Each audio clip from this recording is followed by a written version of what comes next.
ये भद्रकाली पीठम में हमारी कथा हो रही है, श्रीमद् भागवत महापुराण कथा।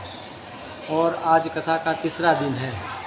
तो आज हमने कथा में अष्टांग योग क्या है, यम नियम आसन प्राणायाम प्रत्याहार धारणा ध्यान और समाधि क्या है, उसके बारे में आज चर्चा की। और जो कपिल भगवान ने माता देवहूति को जो ज्ञान दिया, 24 तत्व जिसका ये पूरा शरीर बना हुआ है, उसका पूरा ज्ञान आज कथा में हमने दिया। जैसे कि पंचमहाभूत क्या है, पृथ्वी जल अग्नि आकाश वायु क्या है, और क्यों हमें उसकी पूजा करनी चाहिए। पृथ्वी की पूजा क्यों, जल की पूजा क्यों, अग्नि की पूजा क्यों, वायु की पूजा क्यों, और ऐसे हमारे पंचदेव कौन है और हम प्रकृति पूजक कैसे हैं, इसकी आज हमने चर्चा की।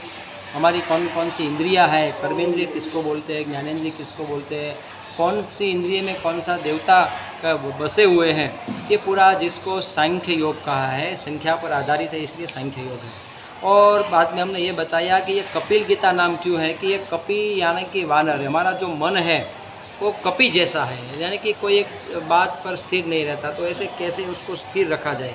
तो उसके लिए हमें कपिल गीता समझना ज़रूरी है कि हमारे मन के ऊपर हम प्राणायाम के द्वारा कैसे हम उसका नियंत्रण कर सकते हैं। तो पूरक क्या है, रेचक क्या है, कुंभक क्या है, और प्राणायाम करके फिर हम अपने मन को कैसे काबू में ले सकते हैं, और मन को काबू में लेने के बाद अपनी इंद्रियों को हम कैसे काबू में ले सकते हैं, और हम इंद्रजीत कैसे बन सकते हैं। हम सब इंद्र हैं, तो हमें इंद्रजीत कैसे बनना चाहिए, वो हम कपिल भगवान ने जो बताया है वो कपिल गीता में बताया।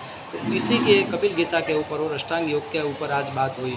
और फिर खास ये बात आज संदेशा मेरा था, सब हमारे भावनगर वाले थे, हमारे जामनगर वाले और राजपुर वाला जो हमारा महिला मंडल का ग्रुप था, वो कपिल भगवान ने जो ज्ञान अपनी माता देवहूति को दिया, तो माता और पुत्र का कैसा संबंध होना चाहिए, परिवार में कैसे रहना चाहिए, और माँ क्या है, उसकी कैसे संतान को सेवा करनी चाहिए, और हमारे जो भारतीय संस्कृति में जो संयुक्त परिवार है वो कैसे बचे, हमारा जो ग्रामीण जीवन है वो कैसे बचे, और हमारे प्रकृति कैसे बचे। या आज एक मेन संदेशा कथा में ये था मेरा कि हमारा अस्तित्व का आधार प्रकृति है, प्रकृति का अस्तित्व आधार हम नहीं है, इसलिए हमें प्रकृति की पूजा करना, मतलब कि प्रकृति की रक्षा करना, ये हमारी जिम्मेदारी है। इसी बात का केंद्र में रखते हुए, माता को केंद्र में रखते हुए, परिवार का प्रेम को केंद्र में रखते हुए, अष्टांग योग और सांख्य योग तो केंद्र में रखते हुए आज हमने दो जो भगवान के मुख्य अवतार हैं उनकी आज चर्चा की। जैसे कि जो पहला अवतार वराह अवतार है, वराह अवतार क्या है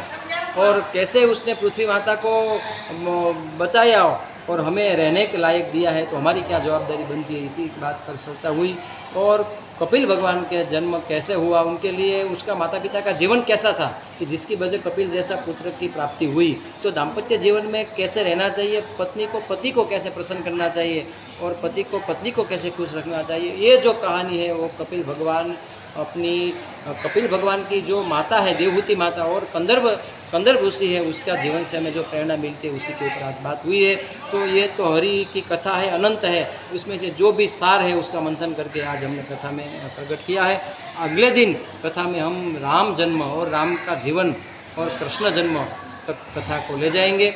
यहाँ हम प्रकृति में गोद में बैठे, माँ गंगा की गोद में बैठे हैं, तो यही यहाँ की ये गंगा जो है वास्तव में हमारी धरोहर है, और उसकी हमें पूजा करना मतलब उसकी रक्षा करना, उसका संवर्धन करना, यही आज का मुख्य संदेश था। सबको जय श्री कृष्ण, जय श्री राम।